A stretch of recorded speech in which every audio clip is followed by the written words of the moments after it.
Sarah. So we'll get started here. I just have a few questions that I want to ask you. I'm going to ask you just to kind of answer them to the best of your ability, and then we'll take some time at the end if you have any questions for me. Okay, so I guess the first question I just want to ask is, you just kind of tell me a little bit about yourself and your background in OT. Sure. So I graduated from Governor State University with my master's in occupational therapy this past December. I live on the northwest side of Chicago, so it's about 20 minutes away from here. Perfect, okay. And I saw the advertisement for the job online, and I really felt like this was a good fit for me. I had one of my past fieldwork rotations in the inpatient setting, and I really enjoyed being in that environment with the patients that I've had. And as I said, I thought it was a very good fit for me, and so I really appreciate this opportunity to learn a little more about the position. Okay, Sarah, so the next question I'm going to ask is, what would you say is your biggest strength and your biggest challenge? For my biggest strength, I'm very personable, and I really value the relationship not only with myself and my clients, but also with my fellow colleagues and the team that I'm working with. Okay. So really establishing that trust and that genuine commitment and dedication, again, to my work and to my clients, really remaining client-centered, and I feel that's something that I definitely value. Okay. Now, regarding my biggest challenge, I would say that my biggest challenge would be I'm very hard on myself and I have very high expectations for myself. I want to put my best effort forward in everything that I do, and I'm very committed and motivated. That sometimes it can be stressful, and I can cause myself to be stressed and overwhelmed in certain situations. But going off of that, I'll definitely say I have a lot of strategies and things that I'm working on in order to get past this, which doesn't interfere with my work and allows me to still be able to succeed. Very good. So the last question I have for you today is, we usually want our employees to have 1 year experience of work in a hospital setting. Now there's the usual occasion that we will hire someone who doesn't have that experience, and I noticed that you only have a 12-week field work in this setting. What would be a reason for us to look past this? So I actually came across that and I realized that you did want 1 year, and looking back at my 12-week experience in the inpatient setting, I really realized that I took advantage of that time while I was there, and even though it wasn't a full year of what you're expecting and what you're requesting, I know that I took advantage of that experience. I took initiative in every opportunity I had there, and I was able to grow not only as a student, but also as a professional. Excellent. And I know I can carry over those qualities and those strengths moving forward into this setting at your facility. I'm very determined, I'm motivated, I'm resourceful, and I'm a good problem solver. I'm very independent with my thinking, and I'm confident that I have these qualities and experience to succeed and excel at your facility. Very good. That's an excellent answer. All right, Sarah, so at this time, if you have any questions for me, feel free to ask any, if you have any. Okay, I actually have one question for you. Okay. And I just want to know, if I were to begin working here, what supports do you have for me as an occupational therapist starting? Do you have any type of mentorship or supports that would kind of guide me through this process? That's a very good question.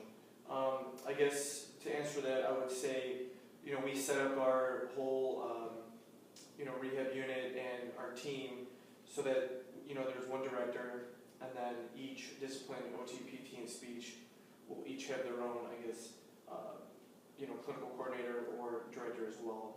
So if there's ever anything that you need, you have 2 people to go to. Feel free at any time, if you have a question or a concern, ask someone or find another OT that might have, I guess, seniority. If there's something that either if it's like facility policy or procedure, feel free to ask them. Okay. We do have for the rehab unit meetings once a month that kind of just go over updated things that might be going on in the world or in your specific profession. Just kind of like updates that keep you guys in touch with anything that's going on, any changes that happen. And then of course we have the continuing ed that you guys have to meet every single year. All right, Ken, so I have a few questions that I wanted to ask you to get started. Okay. And I'll leave a little time at the end if you have any questions for me when we're through with this. Perfect. All right, so the first question that I have is, what qualities do you think an OT needs in order to work in an inpatient unit? Okay. I think from what I've learned, through my field work and in school, and what I know about inpatient rehab, I think that there needs to be a lot of teamwork is a big aspect. Working with the other OTs and PTs, speech therapists, nursing staff. I think there has to be, just a good team element overall. I think that you as an individual have to have good problem-solving skills. Yeah. Sometimes you might have to, think on a quick, kind of just, be caught in a situation of, something that a patient is going through, and you kind of just have to be innovative and creative and kind of come up with your own way of, solving issues and trying to look out what's best for them. And I think overall you just have to be just a very personal type of person. You're going to be dealing with these individuals who are on the unit, maybe for 2 to 3 weeks at a time. And I think it's important that, you're able to build rapport with someone very easily and, kind of just build those trusting relationships that you're going to have. And then, of course, being very personal with your coworkers and, just having a very good positive atmosphere. All right, Ken, so my next question, I want you to tell me about a time when you had to learn something on your own. Okay. So I would say my second year in graduate school, I turned 26. So at that time, I was going from being on my parents' health insurance to off of it. And my parents, they helped me out very little, and they kind of made it an emphasis on for me to kind of find my own. And I guess in that whole process, just kind of doing my own research on different types of healthcare policies, talking to different people in different healthcare insurance companies and whatnot. I think I just learned a lot about self-initiative, kind of just trying to find as much information as possible, just about each one. Right. Trying to find the one that best fits me financially and I guess policy overall. And I think the one thing that I took away from that big picture that I can relate it to OT is that when we're advocating for our patients and we have to contact their healthcare companies, for me it kind of gave me a good overall lesson in how to deal with those individuals, how to deal with those companies, and it just shows the type of work that goes into it. You might be on the phone waiting for 20 minutes. You might be on the phone talking to someone for 40 minutes. You just never know. So I think just being able to learn through all that prior, because like what I said before, I was 26. I never had to deal with healthcare companies that much because I was on my parents. Yeah. All right, Ken, I have one last question for you. So at our facility, we have a lot of interprofessional collaboration and communication. So something I want to know from you is, how do you see yourself as a team player? That's a good question. During graduate school, I think they put a really big emphasis on working in groups. I remember times in certain semesters that we had 2 or 3 projects at the same time, and all of them were group projects. And what I think that really did for all of us in my class and cohort is that it really taught us how to work in a team and be a group and team player overall. And I think that can carry on through working in a patient setting where you're constantly in touch with either the nursing staff or the PT or the physician, and you have to be that overall team player. I think that it's important in certain situations to work in a group, for instance, doing rounding on a specific patient.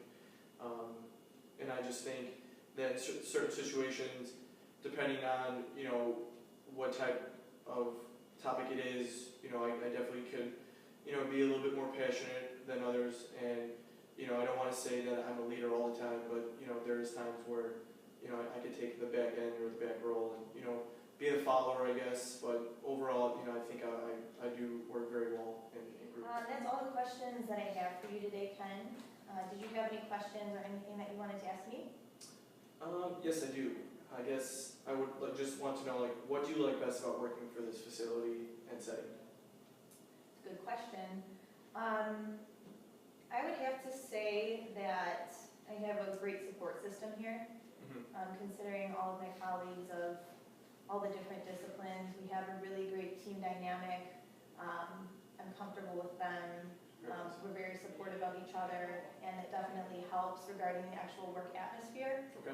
Now, regarding the actual setting of being an inpatient, I've always valued that. I've had a variety of work experience in the past, and inpatient has always been something that's been close to my heart. And not only do I get to see the progression of my clients and get to interact with the different families, but I think it's a very rewarding experience, and I definitely think it's one of the best settings to get into. So Okay. I'm hoping that you feel the same. I do. And we'd be happy to have you as part of our team, because it's a really great team. All right, Ken, I actually have one last question for you. I want to know who has been your inspiration or your role models in your occupational therapy journey? That is a very, very great question. I have to say Winnie Dunn, the Moho model, and Dr. Schranz.